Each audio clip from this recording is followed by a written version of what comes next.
judul firmannya Aletheia, gitu ya. Jadi Aletheia itu tulisannya A-L-E-T-H-I-A, gitu ya. Ya, Aletheia, oke. Nah, jadi Aletheia itu artinya apa, saudara? Aletheia itu artinya kebenaran, ya, kebenaran yang menjadi realita, gitu, ya. Nah, kenapa saudara saya mau share tentang firman ini, saudara? Ya, sebenarnya kalau saudara benar-benar memperhatikan apa yang disampaikan Pastor Eng kemarin, itu Pastor Eng tuh benar-benar membagian tengah-tengah kita tuh hal yang luar biasa, saudara. Dan kita perlu untuk bertumbuh, gitu ya. Amin. Dan saudara, saya percaya bahwa kalau di tengah-tengah kita ada anak yang baru yang lahir, gitu ya, siapapun itu tengah-tengah kita, pasti kita senang, kita merayakannya, gitu ya. Ya, tapi kalau sudah 5 tahun, 6 tahun anaknya belum bisa ngomong, belum bisa jalan, kita kayaknya nggak ada yang seneng. Ya, kondisi kita tegang jadinya, ya, gitu ya. Apalagi udah masuk 5-6 tahun, ngerangkaknya belum sempurna, pusing. Kenapa, saudara? Anaknya nggak dewasa-dewasa. Ya, hari ini waktu saya bicara tentang Aletheia, kebenaran yang menjadi realita, itu sebenarnya bicara tentang kita semua sebagai orang percaya, gitu. Saudara tahu, ya, sewaktu kita dewasa tuh ada 2 pilihan, saudara. Ada orang yang begitu dewasa dia senang, ada orang yang begitu dewasa pengen balik ke masa SMA deh, ke masa SMP deh, karena lebih enak masa-masa itu.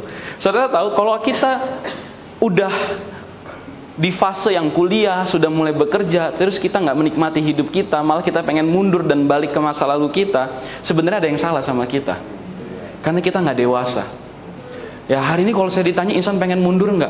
Kayaknya enggak deh ya, karena semakin bertambahnya umur, gitu ya, semakin bisa ngelihat, semakin banyak hal yang bisa dinikmati, semakin banyak mimpi yang bisa dilihat, dan hidupnya itu semakin penuh dengan petualangan.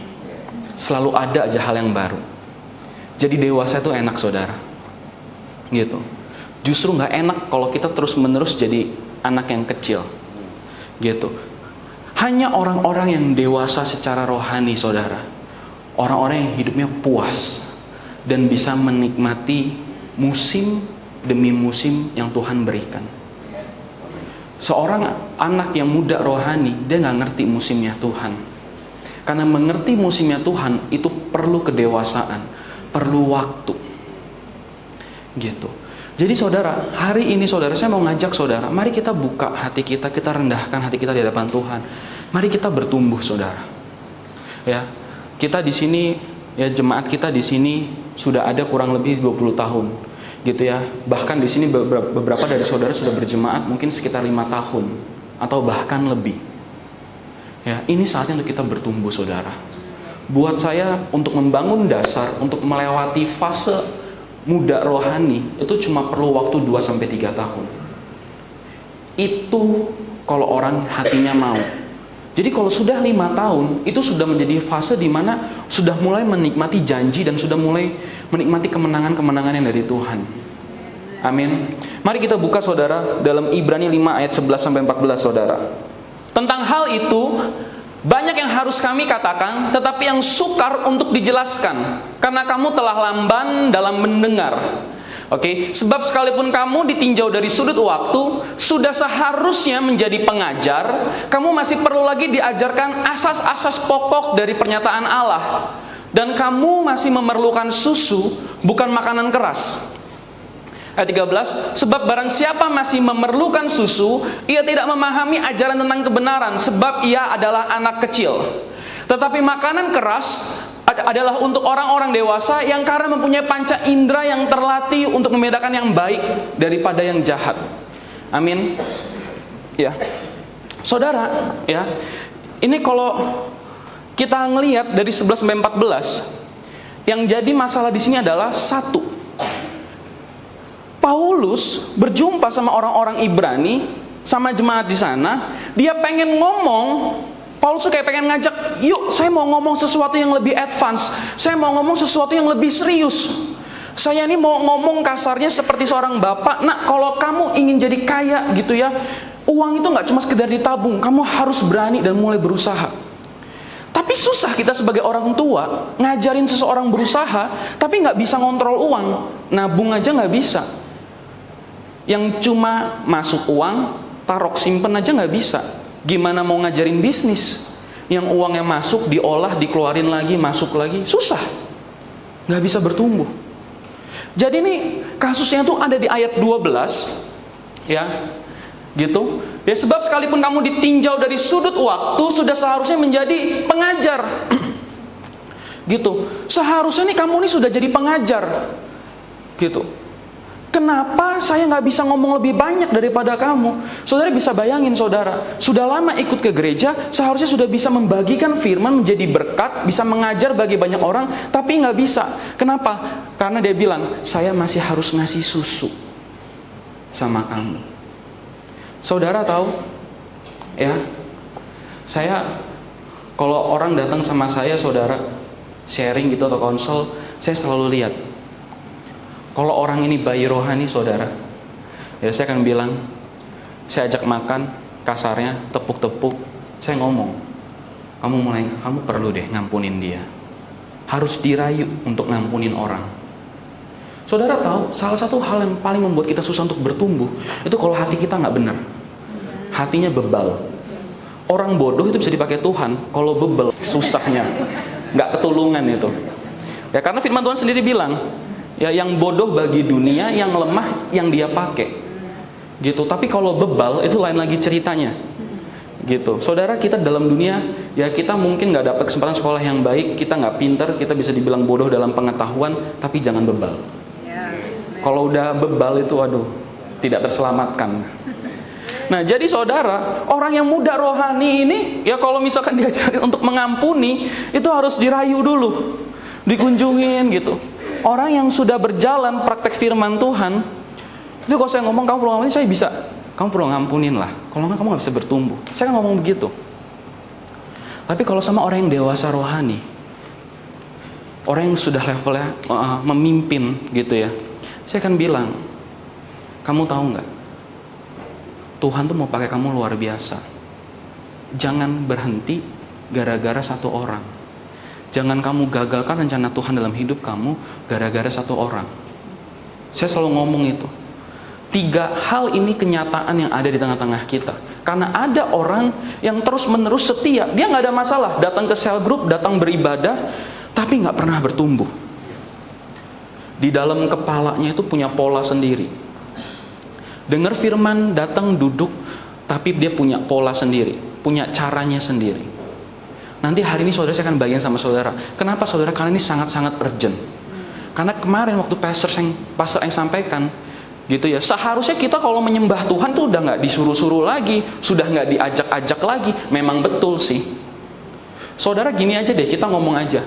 Gimana saudara mau hidup dalam kemenangan akan Tuhan dan mengalami mujizat-mujizat Tuhan, tapi saudara nggak bisa menghargai dia. Datang ibadah tepat pada waktunya, menyembah Tuhan, itu bicara tentang kita menghargai seseorang, saudara.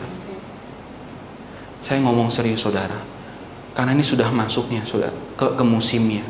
Kita sudah masuk ke musim season of revival. Pastor kita, saudara, ya udah ngajak kita untuk jalan. Jadi mari saudara, kita mulai tinggalkan, saudara, dan mulai kita berani maju, ngelihat sesuatu yang baru bersama-sama dengan Tuhan. Ya. Jangan bertahun-tahun kita datang, ya, dan kita masih tetap. Ya, jangan begitu, saudara. Amin. Nah, jadi dibilang masalahnya itu apa? Ini kasarnya seperti seorang datang, ikut cell group, ikut ibadah sekian tahun lama, tapi nggak bertumbuh-tumbuh. Saya masih nggak bisa ngajarin ini. Gitu ya, boro-boro gitu ya, misalkan mau diajarin bagaimana caranya beriman, ngampunin orangnya susah, nggak bisa bertumbuh pengajarannya, jadi nyangkut di situ-situ aja, saudara. Nah itu yang pertama, saudara. Jadi yang pertama, jangan mau menjadi anak muda terus, ya, jangan mau menjadi yang muda rohani terus. Kita harus mau bertumbuh, amin. Lalu saudara, di ayat 11, saudara, ini kita ngelihat sekali apa itu masalahnya.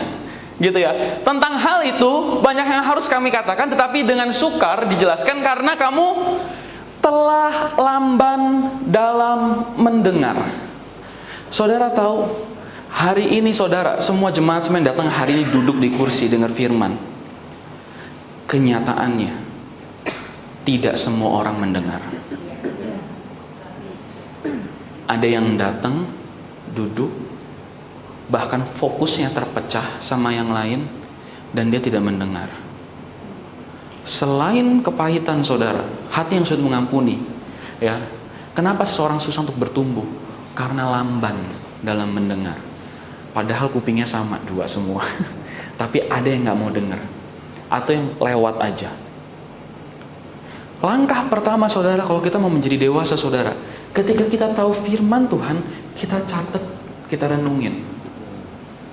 Saudara jujur saudara, saya kalau dengar khotbah 40 menit, 60 menit, itu juga gak semua langsung saya bisa makan dalam sekali hap. Dan saya sadar, saya gak ada masalah. Saya pulang, saya ngerenungin satu hal, saya gak masalah. Yang jadi masalah itu begitu ibadah loncat, haleluya, haleluya. Pulang makan bakso firmannya apa? Halelupa. Hilang. Keluar turun tangga, firmannya juga nyangkut di situ. Oke, ya mari kita saudara usap-usap kupingnya, saya mau mendengar. Oke, ya. Oke, kita lihat ayat 13 saudara. Oke. Ya, sebab barang siapa masih memerlukan susu, ia tidak memahami ajaran tentang kebenaran, sebab ia adalah anak kecil, ayat 14. Tetapi makanan keras adalah untuk orang-orang dewasa yang karena mempunyai panca indera yang terlatih untuk membedakan mana yang baik daripada yang jahat. Seseorang itu akan menjadi dewasa, tandanya apa? Panca inderanya terlatih. Ya, apa buktinya kalau panca inderanya terlatih? Dia bisa bedain apa yang dia makan. Saya suka gitu ya, waktu ngobrol nyantai sama Om Eng, Insan, kamu kalau dengerin informasi dari orang, itu sama kayak orang ngasih makan ikan. Yang kamu makan dagingnya, jangan setulang-tulangnya kamu makan. Saya ngomong serius saudara, karena itu bisa panca indera saudara. Jadi tandanya kalau saudara dewasa, saudara punya panca indera saudara terlatih, saudara bisa bedakan mana yang benar, mana yang jahat. Oke. Sekarang pertanyaan ini, panca indera yang mana? Panca indera kita penciuman, rasa, gitu, sentuhan, dengar, ya, penglihatan. Yang mana? Apakah semua panca indera di daging kita ini nentukan? Apakah semua panca indera yang di daging kita ini yang Tuhan yang dimaksudkan Paulus? Bukan saudara. Ini semua bicara tentang panca indera rohani. Orang yang bisa merasakan Tuhan, orang yang tahu dan menyadari kehadiran Tuhan, orang yang bisa memperkatakan firman Tuhan, orang yang bisa mendengar Roh Kudus ngomong apa dalam hidupnya, orang yang bisa melihat pekerjaan Tuhan. Itu semua panca indera yang dimaksudkan di sini saudara. Ya. Dalam Mazmur 34 ayat 8 saudara. Ya. Saya suka banget ini Mazmurnya Daud, dia bilang ayat berikutnya ayat 9. Kecaplah dan lihatlah betapa baiknya Tuhan itu, berbahagialah orang yang berlindung padanya. Saudara tahu firman Tuhan ini bilang kecap saudara. Kecap itu di lidah saudara. Saudara benar-benar ngerasain kebaikan dan pertolongannya Tuhan itu jadi nyata dalam hidup saudara. Dan lihat betapa baiknya Dia. Susah banget saudara buat orang Kristen, buat orang percaya bertumbuh. Ya, kalau dia abai sama firman Tuhan, kalau dia abai sama hal-hal yang rohani, susah banget, nggak akan pernah bisa bertumbuh. Saya ngomong aja. Setiap kali buat keputusan harus diingetin. Ini benar, ini salah, ini benar, ini salah. Ya, kalau dalam 2-3 tahun pertama oke lah di cell group. Itu pun 2-3 tahun itu pasti sabar banget pemimpinnya. Tapi kalau udah berulang kali begitu bener, bebel. Ya. Jangan mau saudara. Oke, mari kita bertumbuh. Latih panca indera kita. Oke? Ya, supaya kita bisa menikmati musimnya Tuhan. Supaya itu kita bisa benar-benar ngelihat kalau firman Tuhan bilang, ya, saya lebih berharga daripada burung di langit, biar itu jadi kenyataan. Karena kita matanya melek, kita ngelihat apa yang Tuhan sediakan dalam hidup kita. Ya, karena pertanyaannya adalah seberapa banyak dari kita yang kelewatan berkat dan kelewatan pekerjaan Tuhan dalam hidup kita, gara-gara kita nggak melihat apa yang dia mau lakukan dalam hidup kita. Tuhan buka pintu, tapi dia lewatin begitu aja. Padahal Tuhan buka pintu untuk pergumulan hidup dia lewatin begitu aja. Ya, contohnya sewaktu belum punya kerjaan, doa dapat kerjaan.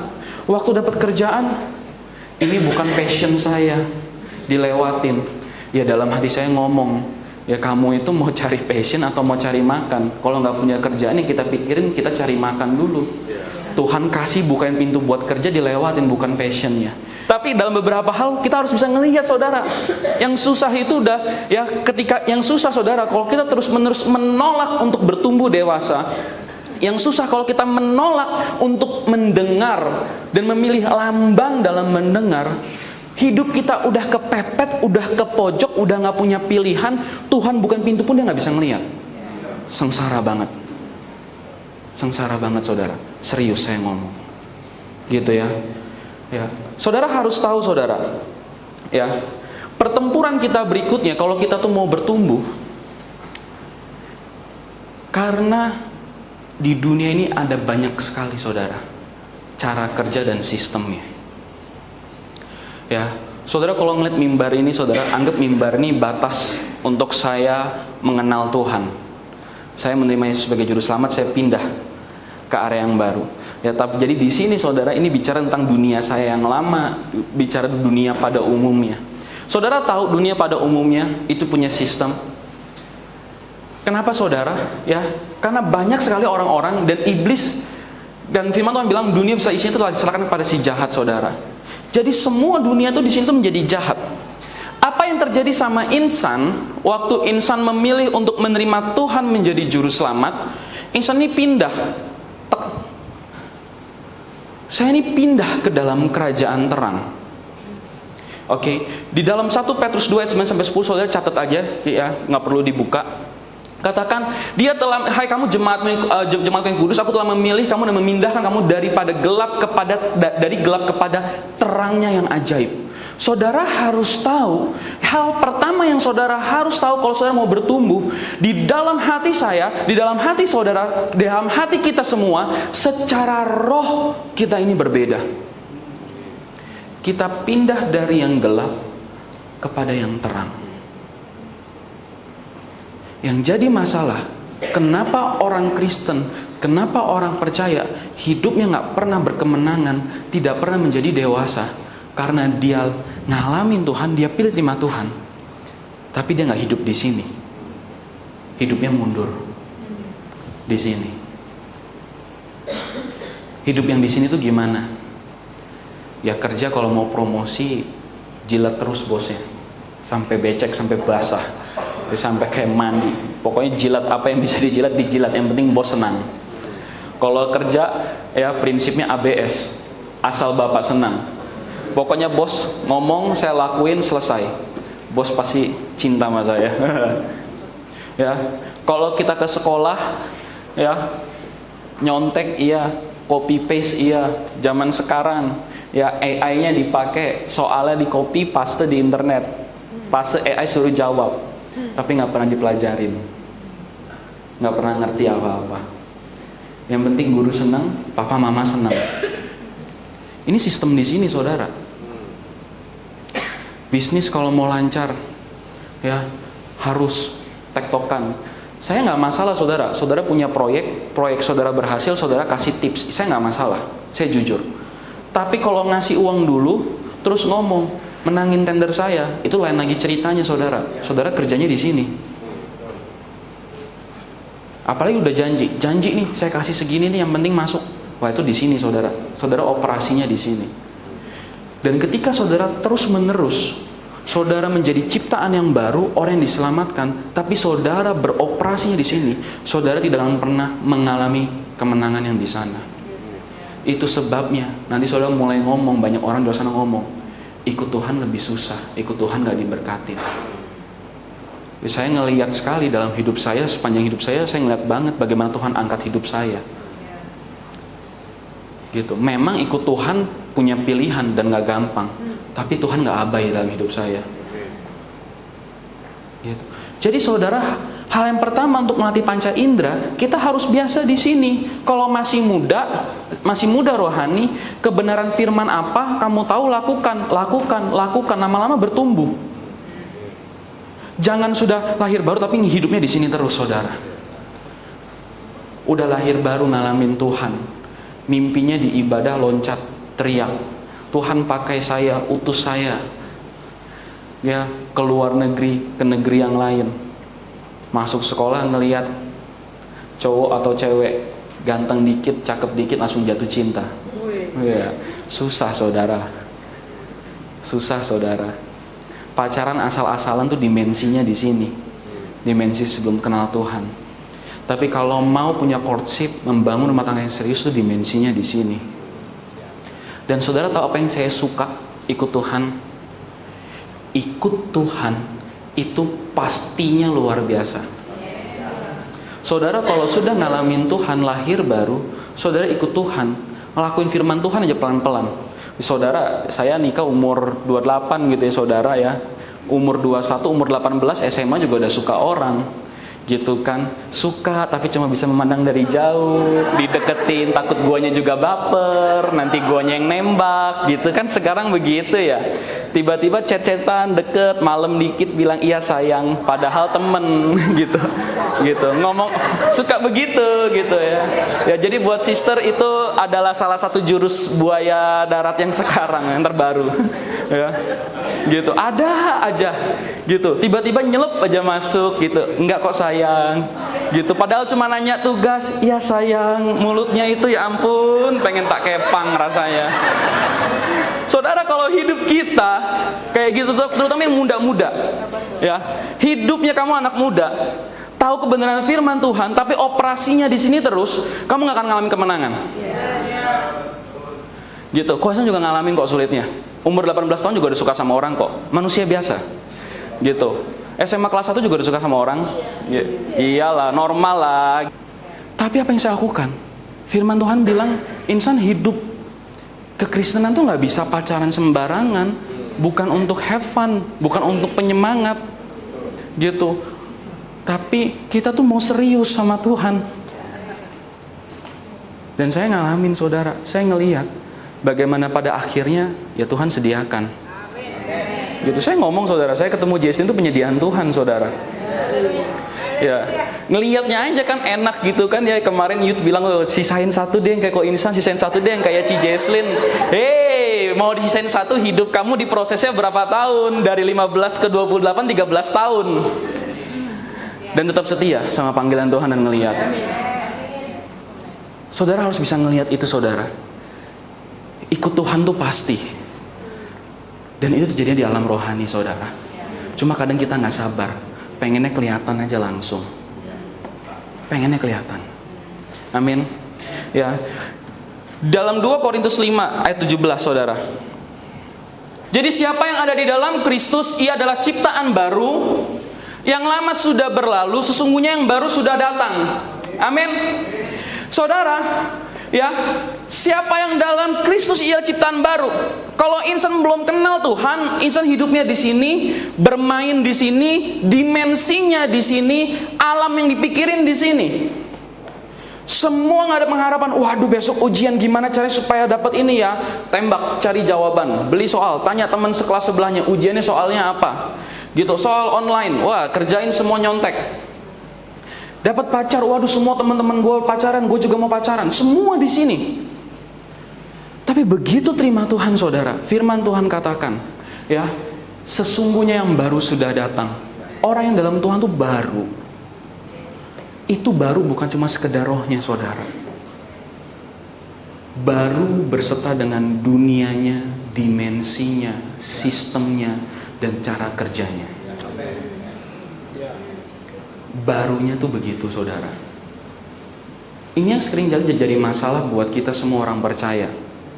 Saya ciptaan baru, saya cinta Tuhan, saya mau ibadah, saya setia ke cell group.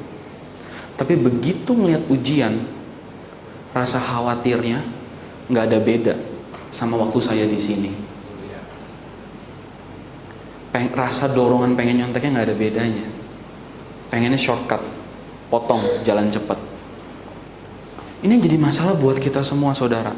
Dengar firman, tapi giliran besoknya saudara ketemu masalah, aduh gimana ya caranya ya, main cepet aja deh.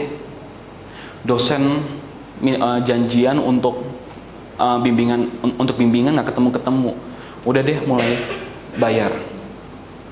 Tapi nggak di sini, imannya nggak dipakai, nggak akan bertumbuh dewasa, saudara. Hidup kekristenannya menjadi dangkal, gitu, nggak ada bedanya. Di sini pikiran cari kerja, pengen bangun karir, ngeliat gitu ya, waktu dalam Tuhan, masuk dalam panggilan Tuhan, tapi setengah-setengah, nggak bisa ngeliat dan percaya bahwa Tuhan yang pegang hidupnya. Saya dalam panggilan Tuhan nggak ya? Mundur nggak ya? Berhenti di tengah nggak ya? Dangkal, saudara.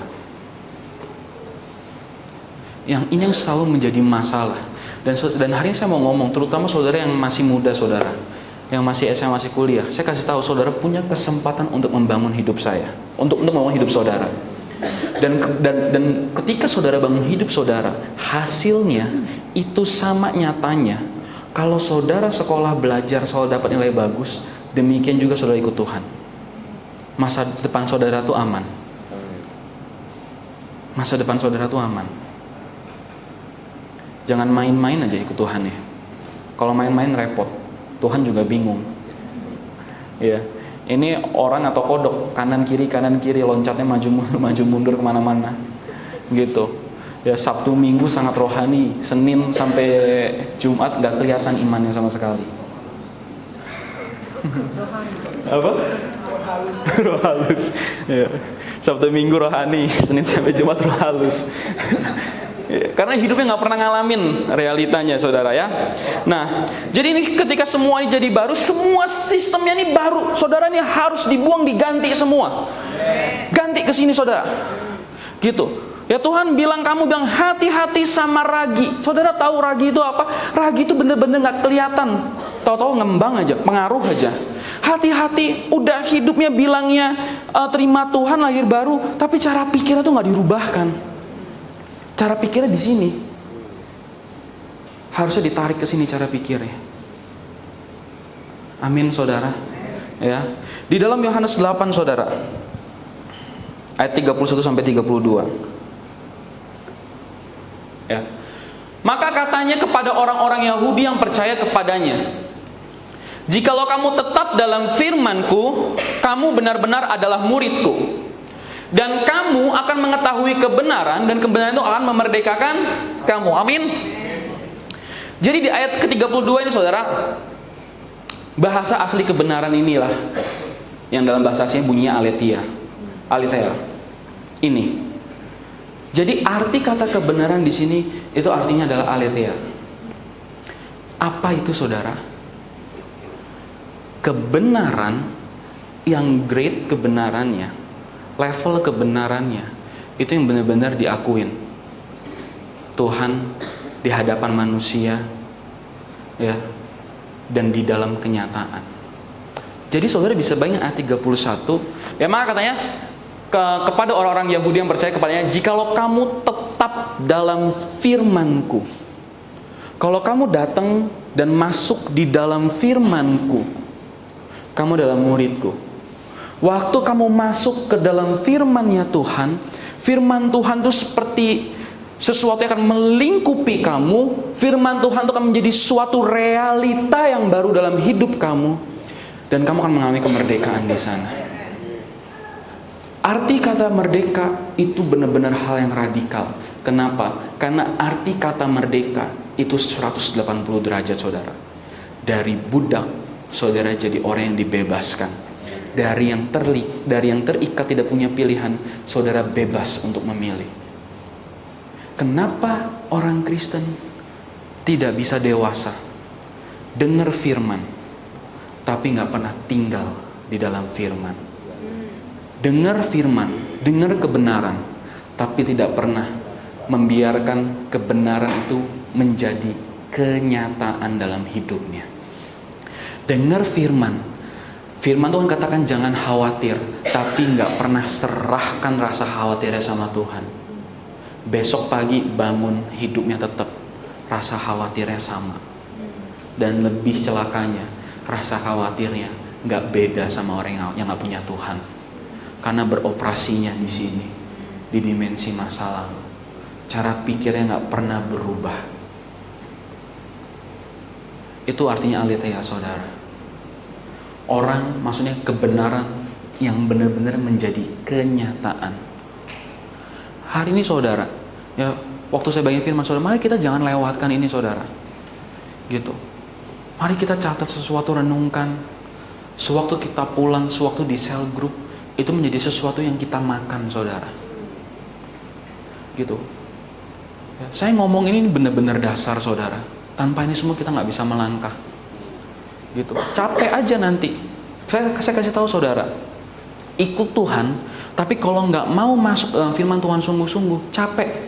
Saudara capek, kalau saudara misalnya grup pemimpin saudara juga mungkin bakal capek. Dan saudara juga bakal kesel, diomelin gitu, atau diomongin, terus dikasih tahu, terus caranya salah gitu. Kenapa? Karena nggak mau. Hari ini saudara, kalau saya sharing bagian ini semua saudara, saya mau menuntaskan tanggung jawab saya di hadapan Tuhan bagi jemaatnya.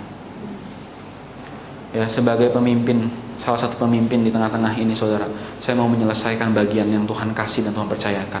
Apa? Membantu saudara bertumbuh. Setelah firman ini diselesai jadikan, tetap semua kembali kepada saudara. Saudara mau hidup, merubah cara pikirnya dan mulai beroperasi di sini, atau mundur.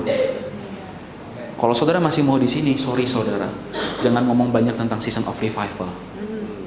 Susah, terlalu jauh saudara. Revival itu radikal.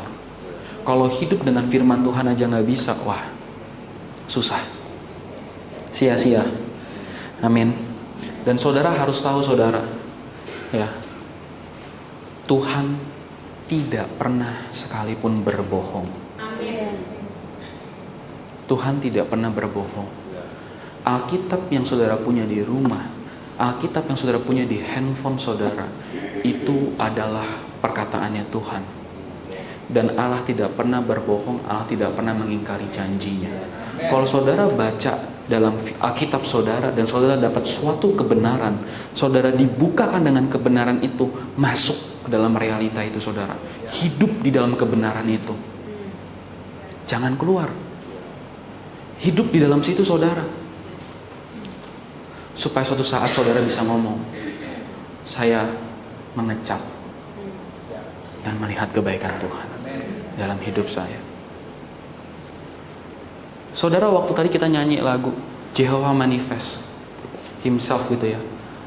Saudara pernah nggak benar-benar mengecap bahwa Allah kita tuh Jehovah Rafa, Allah yang menyembuhkan? Pernah nggak mengecap?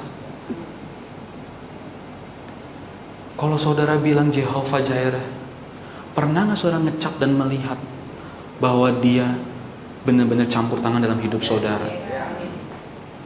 Kalau enggak, jawabannya ya kalau enggak, kita kan pertanyaan kedua, Tuhan yang bohong atau ada yang salah sama saya? Kalau saya nggak pernah merasakan Allah menyediakan dalam hidup saya, pertanyaan cuma dua berikutnya, Allah yang bohong atau saya yang hidupnya nggak benar? Saya ngelihat saudara, bagaimana Allah itu menjadi Jehovah Nisi dalam hidup saya. Dia yang berperang. Allah menjadi panjinya saya. Di dalam hal yang saya nggak benar-benar bisa kontrol, Dia campur tangan. Saya ngelihat saudara, bagaimana Allah itu Jehovah Jireh. Bagaimana Dia kirim penolong dalam hidup saya. Saya serius. Allah yang menyediakan. Kalau kita sebagai orang percaya, sekali lagi saudara, kita tahu kebenaran, tapi nggak mau dirubah dan tidak mau hidup di dalam realita kebenaran itu, sama aja, kita nggak akan pernah kemana-mana. Saudara akan menilai diri saudara sebagai seseorang yang setia di hadapan Tuhan, karena saudara bilang saya sel group tiap hari minggu, setiap minggu saya sel group, setiap minggu saudara ibadah, tapi kelak Tuhan akan ngomong, kamu tidak setia sama firman saya. Kesetiaan dalam Tuhan itu bukan dari berapa banyak pelayanan yang dilakukan.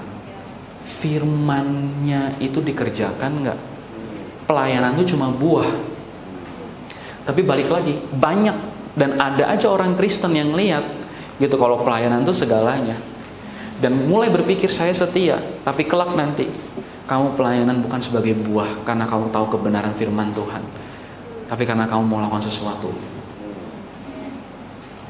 Saudara, kelak saudara, kita semua tuh akan berhadapan sama Tuhan, dan kesetiaan itu Tuhan yang menguji, bukan pastor saudara.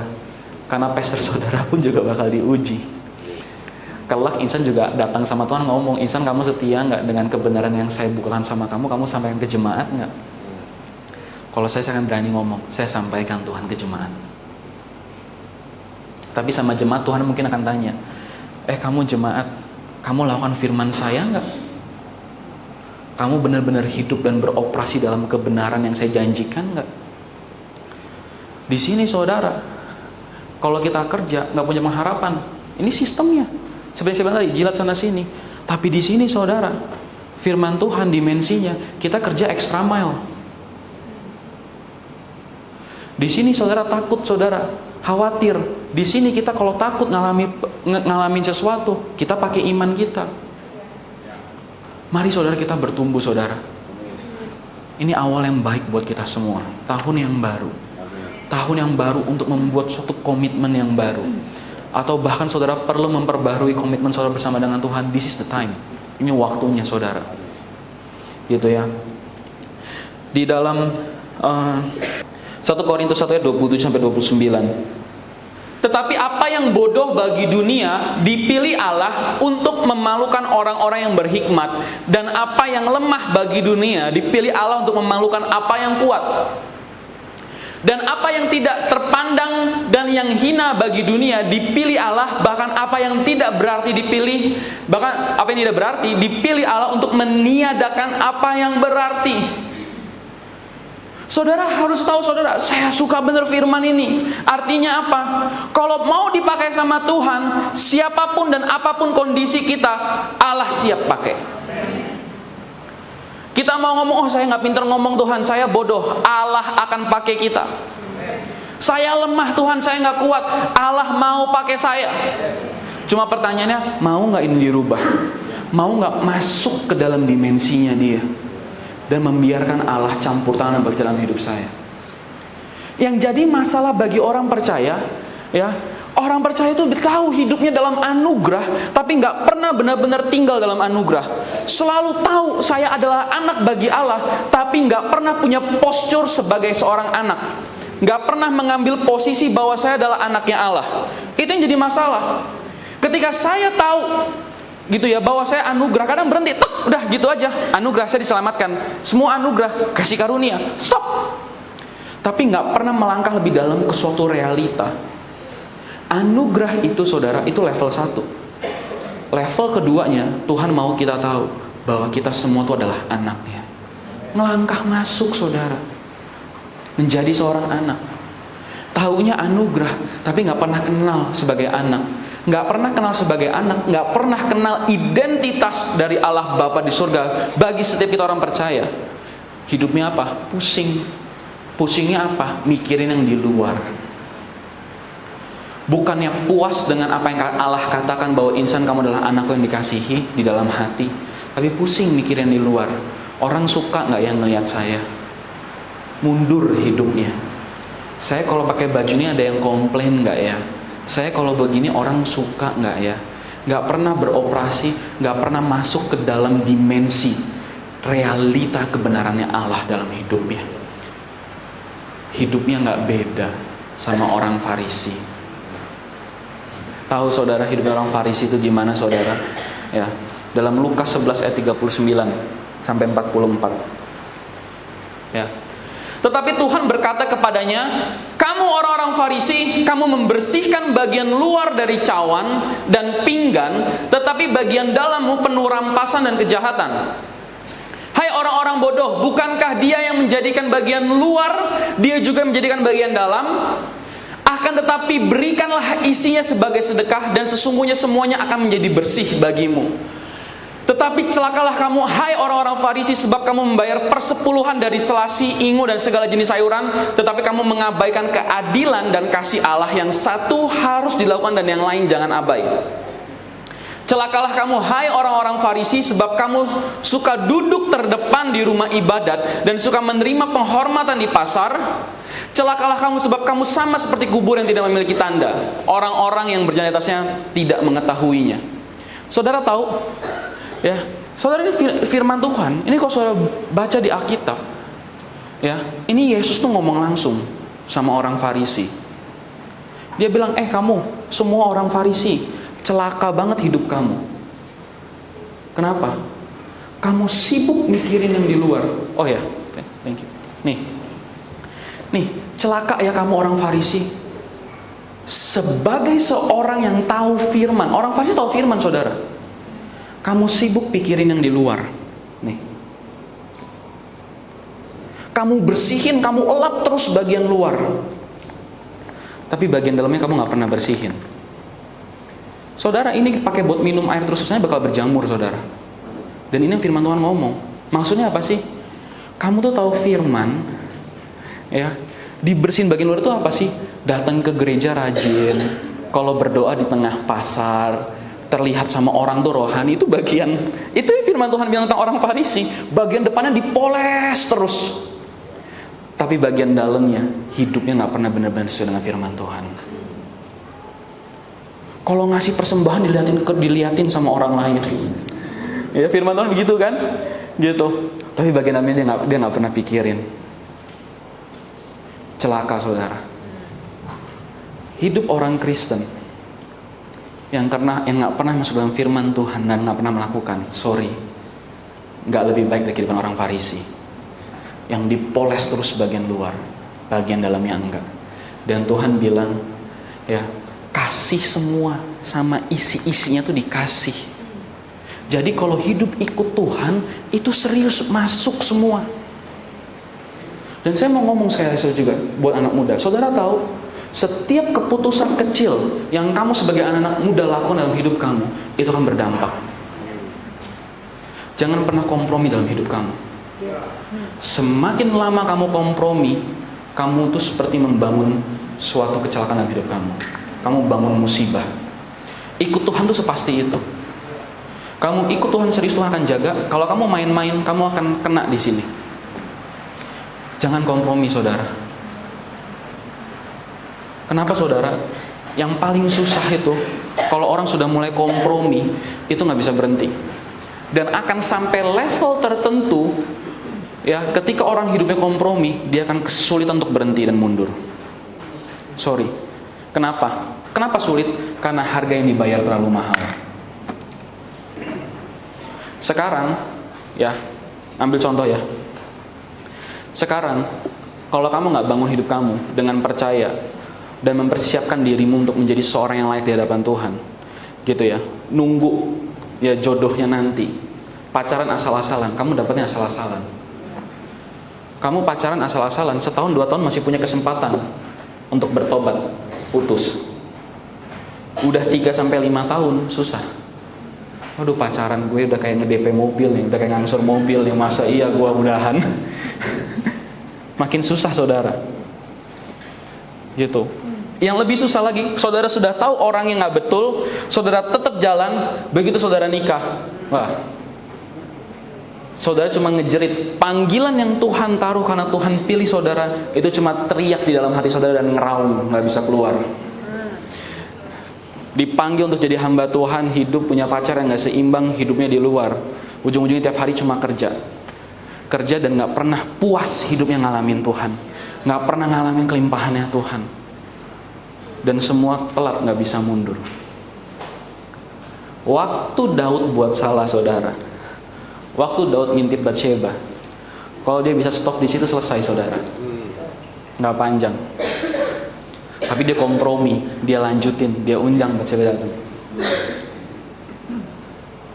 Udah gitu nggak berhenti, repot, saudara, lanjut, lahirlah, mengandunglah dia, makin susah lagi. Harga yang dibayarkan kalau mau berhenti itu dalam banget. Dia pikir dia bisa berhenti, dia bunuh Uria, ternyata nggak selesai masalahnya.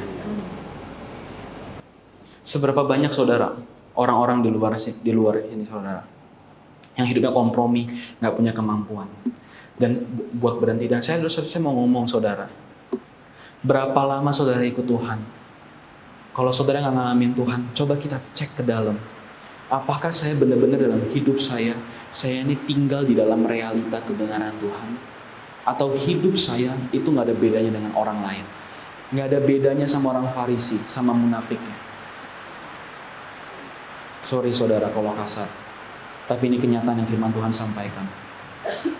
Jangan pusing sama yang di luar. Kenapa anak muda nggak pernah berani menghadapi kenyataan? Karena nggak pernah bisa hidup di dalam kebenaran bahwa Allah mengasihi dia dan Allah memilih hidupnya.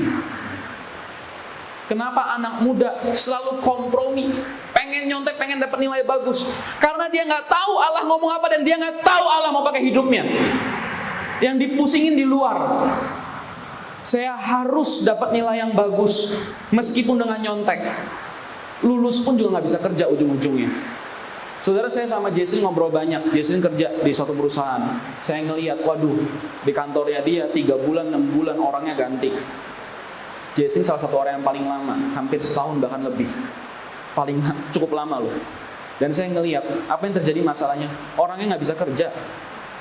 Nggak bisa diomongin. Nggak bisa dipercaya. Anak muda yang hidupnya berfokus dan orientasinya di dimensi ini, yang dia pikirin nanti saya gimana, nilai saya dapat apa, title-nya tuh semua dipikirin, saya lulus kerja gimana, semua dipikirin, tapi nggak pernah dipikirin. Yang benar, yang menjadi kenyataan di hadapan Allah nggak pernah dikerjain. Hidupnya nggak ngalamin kemenangan. Lulus pun dapat title, nilainya bagus, hasil nyontek, kerja tapi nggak bisa.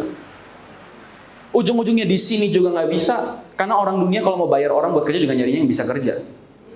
Di sini nggak hidup, sama Tuhan juga nggak hidup. Celakalah. Makanya saya bilang, bodoh nggak apa-apa, bebal jangan. Iya, saudara kalau kurang ini, ya saudara nggak pinter, Tuhan bisa pakai kalau mau bener. Kalau bebal itu yang susah. Dunia tolak, Tuhan juga nggak bisa pakai. Mateng saudara. Mateng, rungkat abis itu, hancur sebedeng-bedeng. Itu tuh sudah tahu hancur sebedeng-bedeng tuh hancur nggak ada sisa, remah-remahnya habis semua. Oke, jadi yang dewasa saudara, amin. Hidup dalam realita kebenaran Tuhan, ya. 2 tips hidup dalam kebenaran Tuhan, saudara. 1 ketaatan, 2 melakukan apa yang benar. Amin.